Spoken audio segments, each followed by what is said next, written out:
Régulièrement, je rencontre un client qui a besoin d'aide. Il m'explique sa situation, il me dit, bon, pour moi, être positionné sur la carte Google, c'est super important. En fait, souvent, ce qu'il me dit, c'est être en haut sur Google, c'est super important.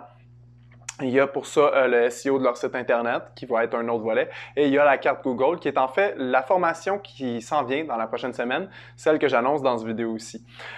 Souvent, une des premières questions, c'est de me dire, écoute, Ghislain, j'ai plus d'avis que ma compétition, puis j'ai des meilleures notes que ma compétition, puis pourtant, je suis plus bas dans les résultats de recherche sur Google Maps. Qu'est-ce qui se passe?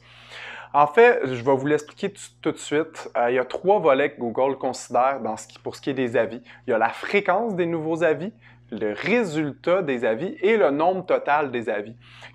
Pour simplifier ça rapidement, parce qu'on va le voir plus en détail pendant la formation, surtout je vais vous donner des trucs pour travailler ces trois aspects-là.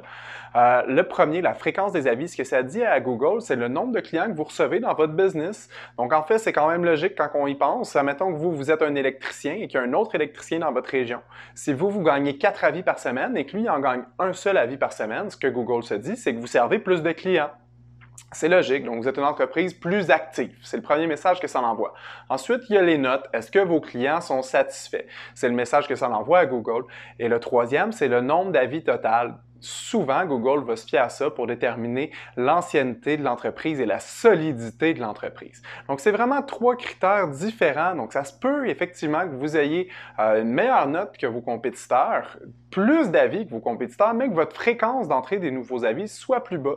Donc, à ce moment-là, ce que ça donne, c'est que certains compétiteurs qui envoient un message plus clair à Google, qui semblent dire « nous servons plus de clients », gagnent les meilleures positions sur la carte Google.